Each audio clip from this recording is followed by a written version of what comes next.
Johar, hello কাতেকো। আজকে আমি কাতলা মাছ দিয়ে দারুণ একটা রেসিপি নিয়ে এসেছি। এই যে কাতলা মাছগুলো সুন্দর ধুয়ে কেটে পরিষ্কার করে নিয়েছি। এবার হালকা হলুদ, লবণ আর সাদা তেল দিয়ে মেখে নেব। খুব ভালো করে মেখে নেব। এই যে প্যানে সাদা তেল দিয়ে দিয়েছি। সাদা তেলেই রান্না করব আজকে। তেলটা গরম হয়ে গেছে, এবার মাছগুলো ছেড়ে দেব।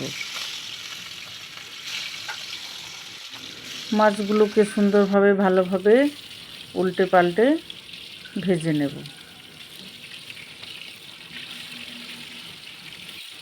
রেসিপিটা দারুণ, খুব সুন্দর টেস্ট, স্বাদটাও খুব ভালো বন্ধুরা।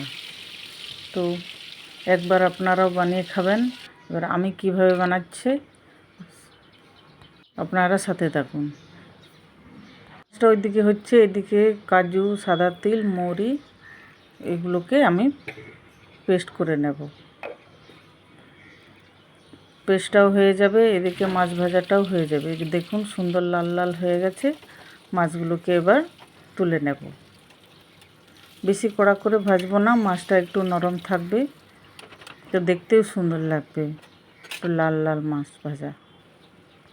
তো ওই তেলেই আমি গোটা গরম মশলা ফোড়নে দিয়েছি, তেজপাতা, শুকনো লঙ্কা আর এলাচ, লবঙ্গ, দারুচিনি। এবার দিয়ে দিয়েছি দুটো বড় সাইজের পেঁয়াজ বেটে রেখেছিলাম। এবার পেঁয়াজ বাটা দিয়ে দেওয়ার পর বেশ খানিক এখন আমি কষাতে থাকবো। পেঁয়াজটা একটু লাল লাল ধরে আসবে, তখন দিয়ে দেব আমি আদা রসুন বাটা। একসঙ্গে বেটে রেখেছিলাম, তো আদা রসুন বাটা দিয়ে দেওয়ার পর বেশ খানিকক্ষণ নাড়তে থাকবো, যতক্ষণ না আদা রসুন বাটার কাঁচা গন্ধটা চলে যাচ্ছে। কষাতে কষাতে দেখুন কি সুন্দর তেল বেরিয়ে এসেছে। এতে আমি অল্প পরিমাণে জিরে আর ধনে গুঁড়ো দিয়ে দেওয়ার পরে আবার কষাতে থাকবো। সুন্দর কষা হয়ে যাবে। এবার আমি যে মশলাটা বেটে রেখেছিলাম সেটা আমি দিয়ে দেব। অনবরত নাড়াতে থাকবো, যেহেতু কাজু বাদাম দেওয়া আছে, নিচে লেগে যেতে পারে। যে বাটি ধোয়া জলটা দিয়ে দিলাম। এবার এটাকে সুন্দর করে কষাতে থাকবো। বেশ খানিকক্ষণ কষাতে থাকবো। কষাতে যতক্ষণ না তেল বেরিয়ে আসছে ততক্ষণ সুন্দর করে আমি কষাতে থাকবো। অনবরত নেড়ে যাব, নাহলে নিচে লেগে যেতে পারে। এখন তো জল দিইনি। এবার সুন্দর দেখুন কি সুন্দর তেল বেরিয়ে এসেছে। এবার দেব স্বাদ মতো নুন আর চিনি অল্প পরিমাণে দেব।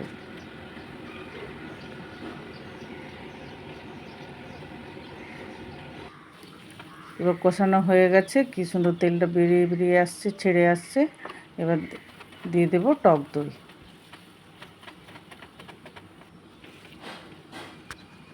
সুন্দর হয়ে গেছে। এবার মাছগুলোকে ছেড়ে দেব, ভেজে রাখা মাছ।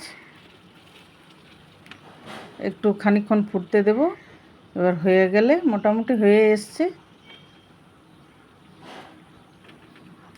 এবার নামিয়ে নিলেই রেডি বন্ধুরা আমার দই কাতলা।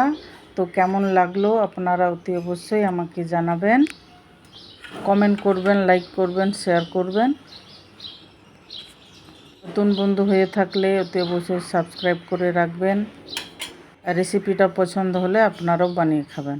এই যে লাস্টে আমি চিলি ফ্লেক্স দিয়ে একটু গার্নিশ করে নেব। শুকনো লঙ্কা কেটে কেটে রেখেছি, ওটা দিয়ে গার্নিশ করে নিয়েছি। বাহ, সুন্দর হয়েছে বন্ধু আমার দই কাতলা রেসিপি। Thank you.